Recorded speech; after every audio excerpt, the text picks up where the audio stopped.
If you are black, beware of something called discouragement tools. If you're not aware of what discouragement tools means, it means tools that people use to discourage you from doing what you probably would do if you had the confidence to do it. And this is a tool that they use through the media all the time.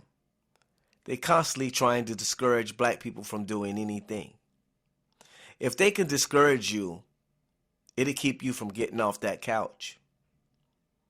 If they can discourage you, then you won't get out there and try to better yourself.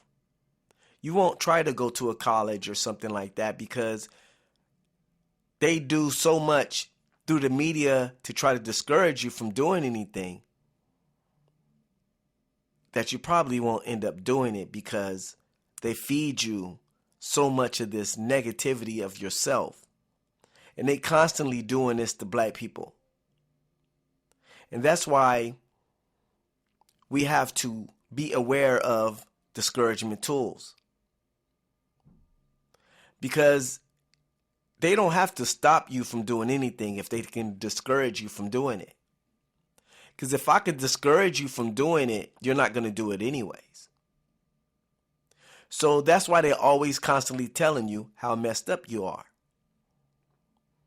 And one thing about these study groups, I don't trust none of them anyways. I don't trust none of them because they're too quick to jump up and tell black people how messed up they are.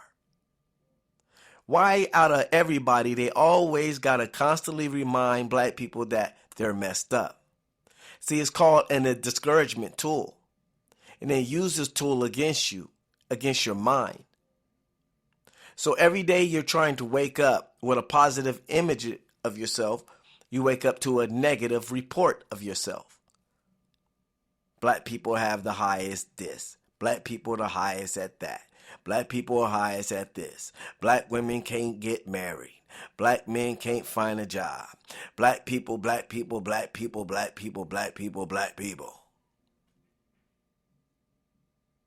So this is the attack tools that they use constantly, and we have to be aware of those things. If you're aware of it, it won't have no effect on you. See, I'm aware of these discouragement tools.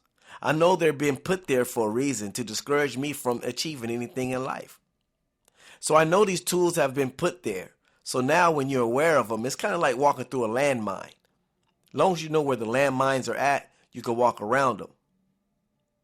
So you have to be aware, and we as black people have to keep our eyes open, our ears open, and understand why some of us are walking around discouraged, because they're using the discouragement tools against us daily, subliminally, through everything. And we have to be aware of it. We have to be aware that the discouragement tools are there. So once we realize they're there, then we say, it don't make no difference. When you know somebody's trying to discourage you, then you can fight against it.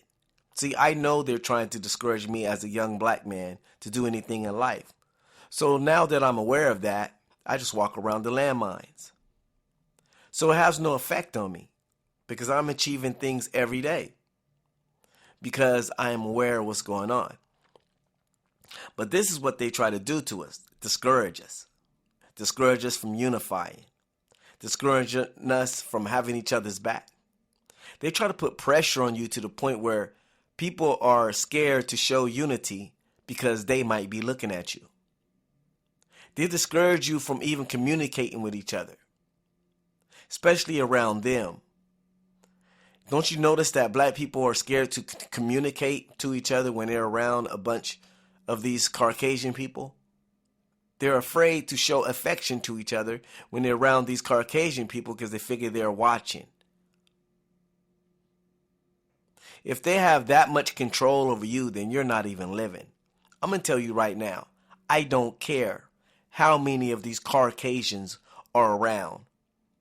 If I know you and you're black, I'm going to talk to you. I'm going to recognize your presence. They can get mad if they want to. I done it a couple of times in the workplace. And they be looking at me like, doesn't he know we're watching? I'd be like, don't you know I don't give a damn? I'm going to talk to my brothers and sisters, if you like it or not. If you got a problem with it, I really don't care. Because in my eyes, I feel you owe me everything. And the last thing I'm going to do is bow down. That's the last thing I'm going to do. I'll take a bullet before I bow to these Caucasians. And that's what we need. We need more people with heart. We need more people that has the confidence to stand up and say, you know what? I'm going to be black if you like it or not. And if you don't like it, oh well. No way in the heck I'm going to allow you to discourage me from being me. You might have a problem with me being me, but I don't have a problem with me being me. And if you got a problem with me being me and being black, then damn it, you just have a problem.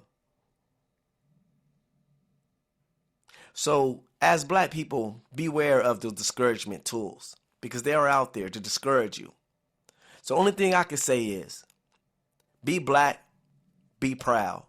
And the number one thing is that I want you to let this sink deeply in your soul and in your spirit and in your mind. As a black person, don't never, ever let anybody or anything discourage you. One.